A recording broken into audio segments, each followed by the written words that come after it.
بسم الله الرحمن الرحيم. عن معاذ بن جبل رضي الله تعالى عنه قال قال رسول الله صلى الله تعالى عليه وسلم: الجنة 100 درجة، كل درجة منها ما بين السماء والأرض، وإن أعلاها الفردوس. رواہ ابن ماجہ۔ نبی کریم صلی اللہ علیہ وسلم نے ارشاد فرمایا جنت کے 100 درجے ہیں، ہر درجے کا فاصلہ زمین و آسمان کے فاصلے کے برابر ہے، اور اس کا سب سے اونچا درجہ وہ فردوس ہے۔ اور فرمایا وَإِنَّ أَوْسَطَهَا الْفِرْدَوْسُ، اور اس کا سب سے عمدہ درجہ بھی فردوس ہے۔ وَإِنَّ الْعَرْشَ عَلَى الْفِرْدَوْسِ، اور اللہ کا عرش بھی فردوس پر ہے۔ مِنْهَا تُفَجَّرُ أَنْهَارُ الْجَنَّةِ، اسی سے جنت کی نہریں پھوٹتی ہیں۔ فَإِذَا مَا سَأَلْتُمُ اللَّهَ فَاسْأَلُوهُ الْفِرْدَوْسَ، اور جب بھی تم اللہ سے مانگو تو فردوس مانگو۔ دوسری روایت میں نبی کریم صلی اللہ علیہ وسلم نے جنت کی صفات بیان کرتے ہوئے ارشاد فرمایا: ان فی الجنت لشجرہ، جنت کے اندر ایک درخت ہے، یسیر الراکب فی ظلها 100 عام لا یقطعها، کوئی سوار اگر 100 سال بھی اس کے سائے میں چلتا رہے تو اس کے سائے کو طے نہیں کر سکتا۔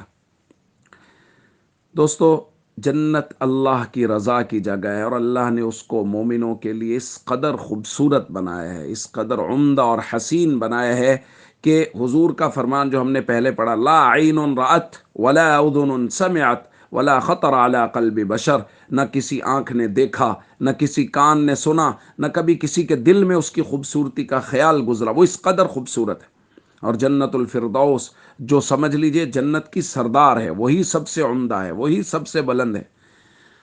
دوستو، جنت کا تذکرہ کیا جا رہا ہے، اس کا مقصد ہے جنت کا شوق۔ دیکھیے، ہمارے معاشرے کا بھی اصول ہے، لوگ دور دور جا کے جاب کرتے ہیں، ملازمت کرتے ہیں، مقصد کیا ہوتا ہے؟ بھائی واپس جائیں گے، گھر بنائیں گے، اچھی جگہ میں رہیں گے، گھر کو خوبصورت بنانے کا سوچتے ہیں، اچھے کاروبار کا سوچتے ہیں، یعنی بہتر سے بہتر زندگی گزارنے کے لیے لوگ گھروں سے باہر وقت گزارتے ہیں، 6 گھنٹے ڈیوٹی، 8 گھنٹے، 12 گھنٹے ڈیوٹیاں کرتے ہیں، اوور ٹائم لگاتے ہیں۔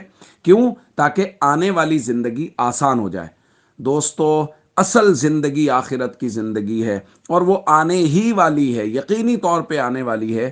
تو ہم سب کو اس کے لیے محنت کرنی چاہیے، کوشش کرنی چاہیے، تاکہ جنت کے محلات خوبصورت ہوں، ہمیں جنت کی خوبصورت باغات ملیں، اور جنت کی خوبصورتیاں اپنے ذہن میں رکھ کے ہم اس کے لیے محنت اور کوشش کریں، اور اپنے بچوں کی بھی تربیت کریں کہ ہم سب اور ہماری اولادیں فرائض و ارکان اسلام کی پابند ہوں، اور نبی کریم صلی اللہ علیہ وسلم کے مبارک طریقوں کے مطابق زندگی گزاریں، تاکہ اللہ تعالی ہم سب کو جنت الفردوس نصیب فرمائے۔ والسلام علیکم ورحمۃ اللہ وبرکاتہ۔